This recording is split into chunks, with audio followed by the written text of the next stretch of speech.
What's up, guys? Is it the music? Yeah. I was like, what the heck's going on? It sounded like car horns for a second. I kind of freaked out. Beat. All right, guys, what's going on? I think I'm ready for it. Fuck it. We're gonna get into the deck of the week. Just a big vibing with the homies. Get a little bit view for you. So what's up, guys? What's the deck of the week today? And so far, again, we're just doing commander decks so far with the homies.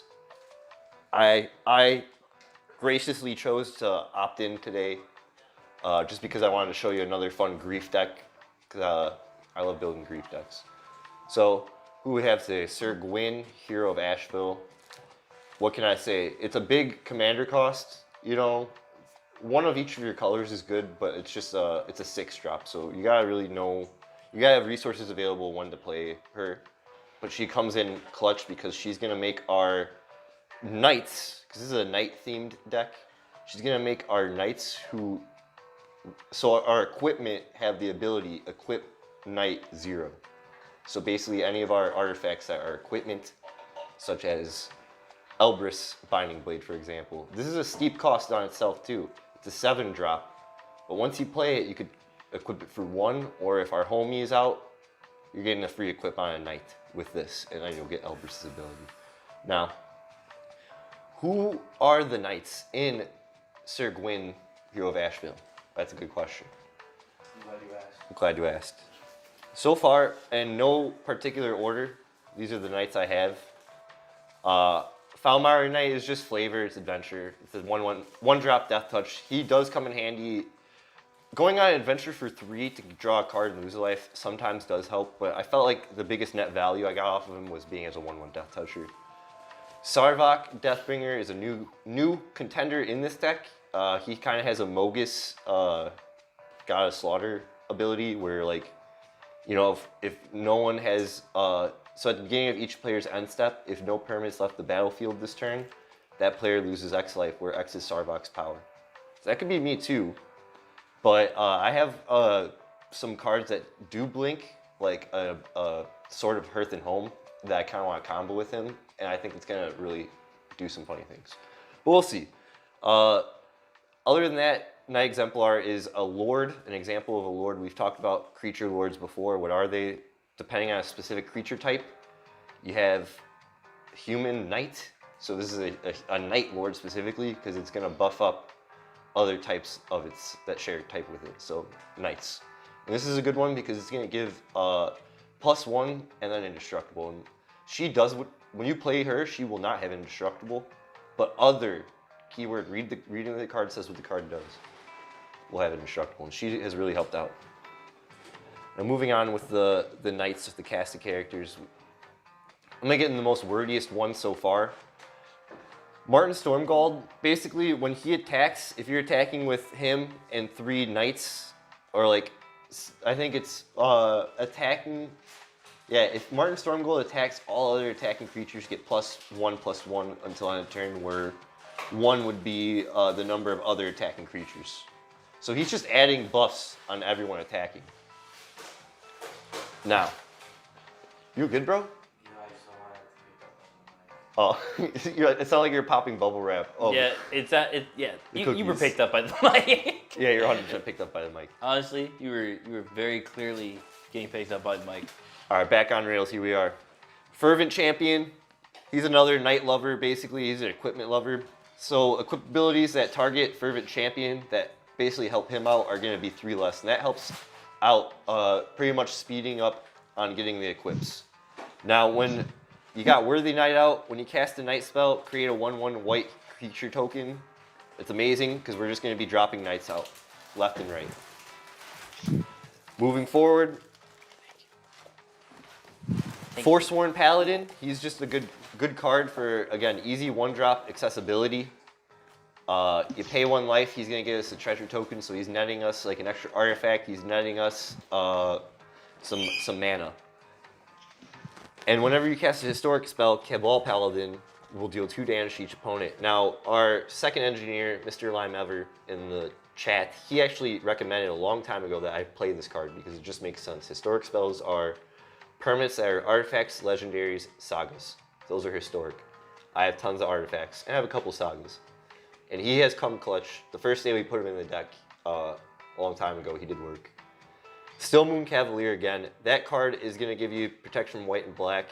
It's just a good card that's a flyer and has a lot of wide ability based on the abilities you pay for it. And getting into the last few bit of our knights, here we are. Talia's Lancers is just a good search card for legendary cards. So legendary cards could be creatures, enchantments, artifacts, it doesn't matter. Elbrus Binding Blade, again, that's legendary. That's going to help us search for that, so that's beautiful. Cavalier of Dawn, what can I say? I love this card. When it enters the battlefield, you're just going to destroy target non-land permanent, and then the downside is its opponent. If it's an opponent, they're going to get a 3/3 colorless golem. But it's pretty versatile, and it has come in clutch and has saved me a lot of times. And when it dies, you can return an artifact or enchantment from your graveyard to the hand. So that's just, again, helping us get some value in a pinch late game. Mirran Crusader, double strike protection from black and green. What can I say? You want to equip this homie and start swinging at the green and black cards that you want, that you can't like get through. They're going to stop that, you know what I'm saying?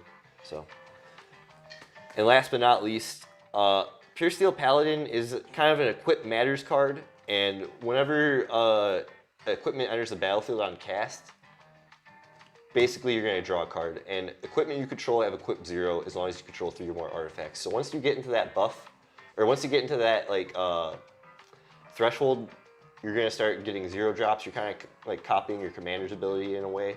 So it's just equip matters through and through. Claim Contender. Again, this is like a staple knight card, I feel. It helps you dig. It's kind of like we were saying with that Zendikar card we pulled earlier on stream.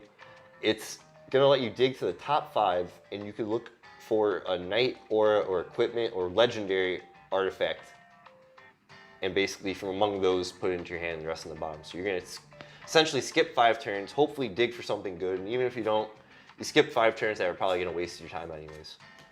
And Rhea Ivor, Bane of Bladehold. This is a new card again I'm trying out. Basically, it's kind of like Martin Stormgold, where when it attacks, next time target creature would deal combat damage to one or more players, this damage, prevent that damage. And if it's prevented that way, instead, like if you did 5 damage to opponent, prevent 5, and it's going to create 5 1/1 colorless token creatures with Toxic 1. So that kind of just helps be a little bit like threatening on the board in a wide way. Now, the last of our non-knight creatures are just stuff that really helps support us.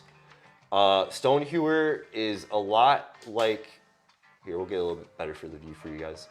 Stonehewer and Stoneforge Mystic are just searching for artifacts. We love that, especially equipment specifically. Imperial Recruiter, he's going to help us look for a creature of power 2 or less. He'll generally help us find like Pure Steel Paladin, Mirran Crusader, any of those small defense guys or attack guys that we kind of want out in the field to pressure our opponents. And Stoneforge too, right?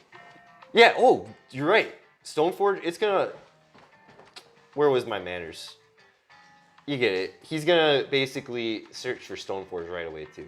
There's just a lot of stuff this can pull, you know, so it's like you get confused on what you want. But Stoneforge should probably pretty much be the #1 pick if you have the mana to use its ability turn 2 or give it haste.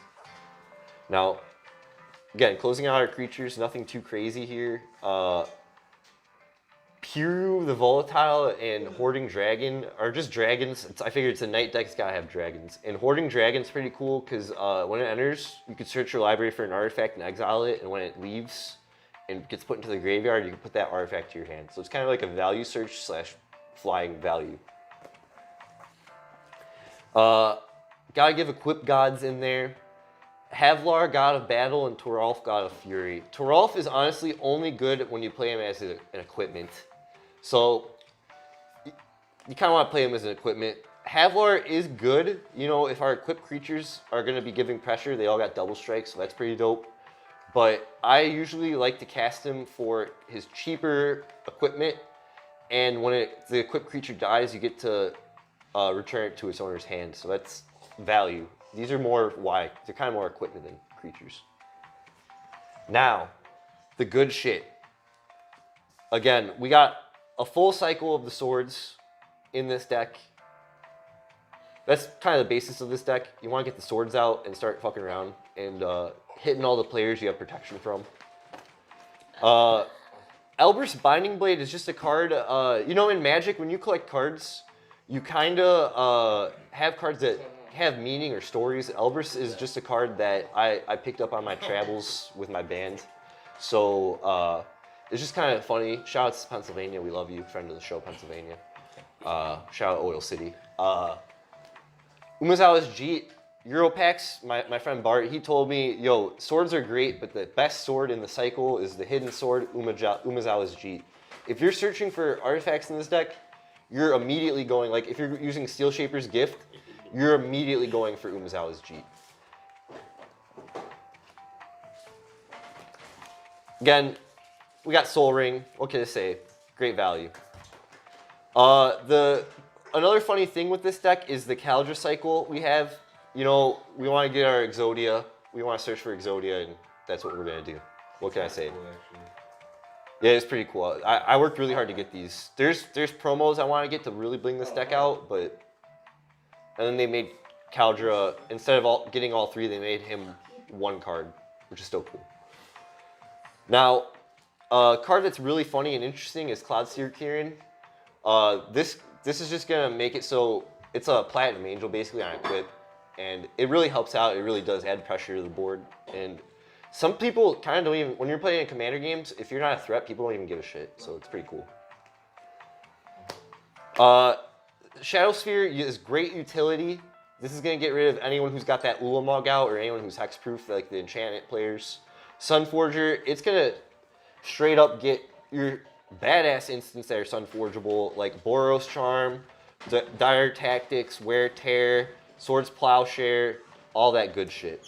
So you want that removal, basically. And artifact that can help you get to your removals, always good. Always good to keep your deck shuffling. Hammer and Azan, Basilisk Collar again. Hammer and Azan is just going to straight up make our equip right away. Basilisk Collar is just Death Touch Lifelink. Good late game pressure. Blinding Powder just turns you into Fog Bank, the classic Fog Bank. This card has really been annoying, especially when you have your commander out and you can cast it for 0 on your knights. You're gonna do a lot of work in combat. For some reason we got Cloud Key here in the artifact pile, but Cloud Key is just utility for making everything cost 1 less that you need to. Massive Gristlebrand is just a new card I pulled. It's an equip, it's flavored, I had to put it in, so nothing special. And closing all out our artifacts, we got a Bolas Citadel. It's just gonna get us to top deck and play things off top deck. It gets really annoying real fast and can end the game.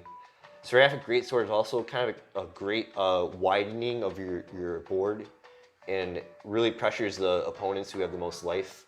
And you get flyers, so that's always great. Mask of Memory, I gotta remove. It's kind of a slot I want to replace, but it has come in clutch with the draw. Take something, replace it with something that gives you reach. Yeah, reach would be better, yeah, because I have only 2 flyers.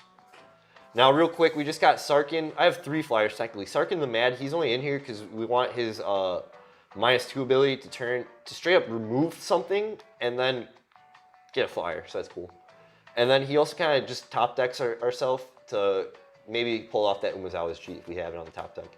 Nahiri of the Ancients, she's just kind of like artifact flavor, and she has really helped set the equipment tempo, so that's really cool. Now, our instants and sorceries we have left are just kind of, searching. Grim Tutor, you know, you want Grim Tutor again for Umezawa's Jeet. Same for Vampiric Tutor. Those are really going to help.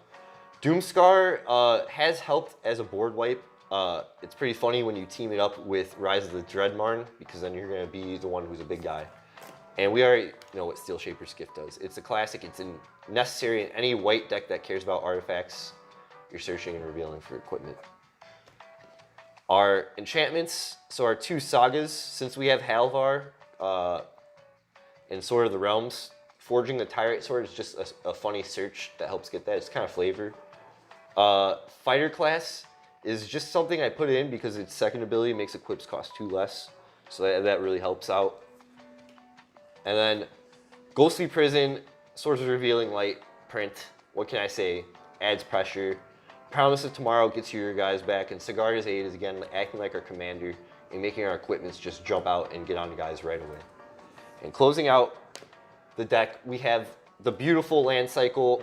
Nothing too crazy, just some like pathway lands, Urza's Saga, some artifact lands. Again, there's nothing crazy. Some triomes. You know, if you have a triple colored deck, the triomes are usually good to have. There's really nothing, like these are good lands, but like there's nothing I could really say on them other than, hey, they're lands, they help me get a little utility out of my deck and put some creatures on the board maybe, or get artifacts back. Or search. So that's the deck of the week. What can I say? We're a little off the rails, a little on the rails this one. I love it. Love to keep you all guessing.